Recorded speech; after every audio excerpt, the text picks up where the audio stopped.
after you marinate your wings and dry rub them, you're going to get them into your smoker at 275 degrees. Let's take a look at these chicken wings, right? They've been smoking for about 45 minutes to an hour. I have one here. These look really good. Nice color on them.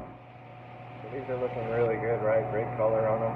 I can tell that they're ready when I kind of twist them a little bit. You can tell that the bones kind of separate out nice and easy.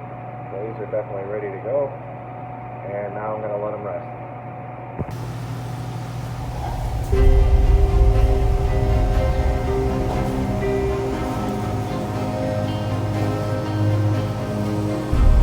If you're not confident with the pull test like I just showed you, you can use a digital thermometer and stick it in the drum. And it should read about 145 degrees. When you take them out, they're still going to continue to cook, so they'll end up at about 160 degrees.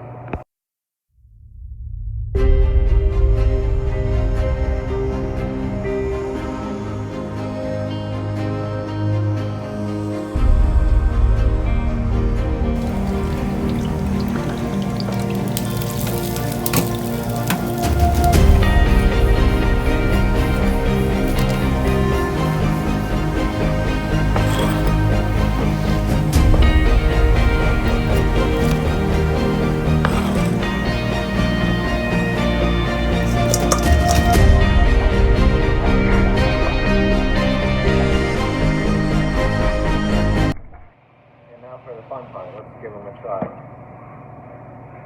So, skin is nice and crispy from deep frying them. Nothing worse than soggy chicken skin in my opinion. Let's give them a rip.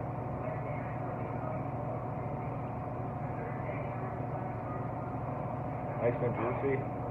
Skin is crispy. Nice sweetness in the beginning from the sugar and the jam, with the heat on the back end. So good.